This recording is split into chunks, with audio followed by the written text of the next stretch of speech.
the Radio Forest Podcast. Nancy, it's Forrest. How are you? I am good. I'm excellent. Thank you. Hey, have you casted your vote yet for the Rock and Roll Hall of Fame? Have those gone out? Yes, I sure have. Can I ask who you voted for? I voted for Bad Company, and I voted for, give me the list and I'll say yes or no. Soundgarden, it was the White Stripes, the Black Crowes, Mariah Carey. We did Chubby Checker. Oasis, Outkast. Yes, I definitely voted for Oasis, too.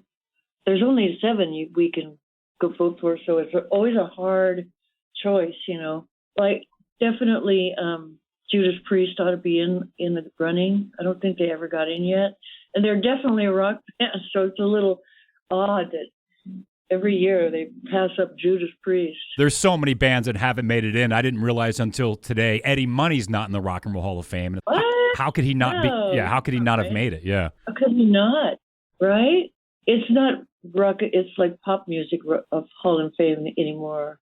The rock and roll category is expanded to the point where it's way beyond rock and roll now. But that's okay too. It's just, you know, rock and roll is a much more narrow category than what's up for the offing nowadays. Yeah, and I feel like rock and roll doesn't really have its own place. Pop stars can win in any different of these. There's all kinds of award ceremonies where but the rock doesn't have anything. Even the Grammys, we don't get a lot. True. I mean, there was no rock bands on the Grammy show. There was one kind of I think an English band. I was like, who were those guys? I liked them, but there was only one rock. Well, there was, you know, just a lot of pop music and dance numbers, and it was actually cool in a way though too, because LA just gone through such a big travesty with all of the fires, and so I think the Grammy people were great to hire like every dance troupe in LA, you know, for the Grammy show, because they all got the work that they deserve to have after going through such a tragedy. But, you know, it was still, where's the rock bands, man, you know? Now, when you were inducted into the Rock and Roll Hall of Fame, you were inducted by Chris Cornell, and then they recorded Super Unknown in you and your sister's studio. Were you there for that? Yeah. Do you remember that time? No, but we knew they were in there in our studio that we had put together. You know, we wanted to make sure that Seattle, the music town that we come from, had a world-class recording studio in town. And it was a fantastic studio. Elton John worked there, Soundgarden, Pearl Jam, all kinds of Seattle bands were in there. Seattle Symphony played in there, recorded in there. You know, I think Eddie Money was there at one point. Yeah, R.E.M., Alice in Chains, Nirvana. R.E.M., Alice in Chains were in there. You know, Alice in Chains really trashed the place. We were kind of like, hey! They did? They're so close with you. How could they do that to you? They were kind of, they were very grunge rock musicians. They were grungy. They lived it up to the grunge. Yeah, but anyway. How did you not end up on the SAP EP then? Because your sister's on it. Your cover of Brother with Mark Lanigan for the music of pop culture in Seattle is haunting. And I mean that in a positive way. It's so emotional. And you've got such a tie. You know, Mike was in your band forever. You've known Jerry and been on stage. How did you not end up on the SAP EP? Oh, the SAP EP. Your sister was on it. She sang on Brother, and then they recorded it in Seattle. It just seems like you'd be right around there. Yeah. I must have been, you know, busy doing like a project. Whatever year that was, I might have been working on Almost Famous or something, if that was in the 90s. Yeah, I was probably working on Almost Famous. Now, did you lose a house in L.A.? I know you moved, but did you still own something there? Well, there was a house I used to own in Topanga Canyon that is still standing, and there was another house in the Palisades where I raised my kids when I was married to Cameron Crowe there, and that house is actually still standing too. But you know, those guys are telling me how it's really hard to know exactly what to do with it because the neighborhood is not there, and the construction will be there forever, and what do you do? Do you sell? Do you let the Army Corps of Engineers come in? You know, what's the next steps for a lot of those neighborhoods? A lot of my friends lost everything. So, yeah, it's a travesty, and it's a tough thing to recover from, bounce back from. But, you know, leave it to California to get it right. Yeah, that Fire Aid concert was phenomenal. That was pretty great. The Fire Aid concerts, yeah. I was real proud of California for doing such a great job. A lot of those performances really special and sounded great. They had a good sound engineer on that sound truck that night. Yeah, it was so cool to see so many unique bands, a lot of California-based bands. And then you took part in that tribute to Taylor Hawkins.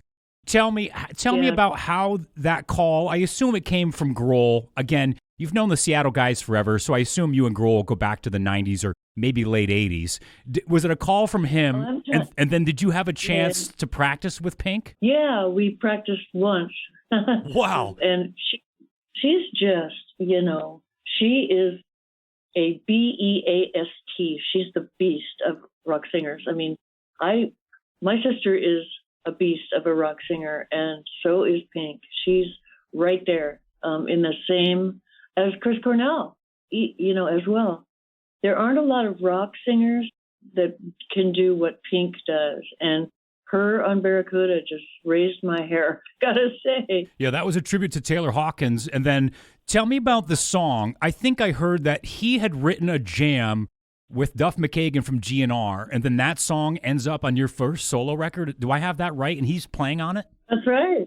Right. I wrote a song to a jam because I was working with Taylor on something for his solo album. I sang some vocals on his solo album at his studio, and the album was really cool. It's called Get the Money. But I said, but when I left, do you have any jams lying around? He said, yeah, I got this thing with Duff McKagan, there's another Seattle buddy. And so I made it into a song called Party at the Angel Ballroom, which is kind of like a big, like if you see Jimi Hendrix up there, there's a great big party going on where all the rock stars go to party after they're gone, So it was kind of interesting how he played drums on the song about the big party up in the Angel Ballroom where all the rock stars go. If there is such a place, he's there now. You would know so many people at that bar, and we could just talk about the 90s guys that we've already talked about. Chris, Cornell, Lane Staley, Kurt Cobain. Do you feel like those three specifically, since you knew those guys so well, do you think they were, in a way, tortured individuals? Or do you think it's more of what happened with the fame and that was too much? Good question. I mean, it's yes to both. It's you can have all the talent and all of the mindfulness and energy to make great creative statement in the arts and in music and in the world, but sustaining the capability of knowing how to handle it is a whole other skill that a lot of people can't deal with. And Chris Cornell and Taylor was not one of those. He would have gone till 110, but he just had a physical problem. But, an ex-addict, though, so probably dealing with his own issues, trying to get through the gauntlet of being a famous person and just really loving what you do and having to deal with a lot of the roadblocks. And it's kind of a minefield in a lot of ways emotionally to become a rock star or a famous person. And so I think, that's a good question. And it's, a lot of people are not exactly equipped with the armor that it takes to kind of soldier through the fame of it all. Well, last question, Nancy Wilson. Do you have any idea where that guitar is that you gave Eddie Van Halen? Do you think it's still hanging around somewhere? I hope Wolfgang has it, Wolfie. I hope Wolfie has it because I'm sure he has all of his dad's guitars and he's out there, playing amazing music. His first album is a great album, and I know the new one is great too. And he's out playing, And when I did the tribute on my solo album, the You and Me album, that also has Party at the Angel Ballroom, I did a tribute to Eddie called For Edward, the number 4 Edward, which is an instrumental, kind of echoing an instrumental he played for me on the guitar that I gave him, the ovation that I gave him back in the 80s when we were opening for Van Halen. He said, you play great acoustic. And I said, what about your acoustic? I don't really have an acoustic. So I gave him an acoustic. And he stayed up all night, played me this thing in the morning on the phone over the hotel phone.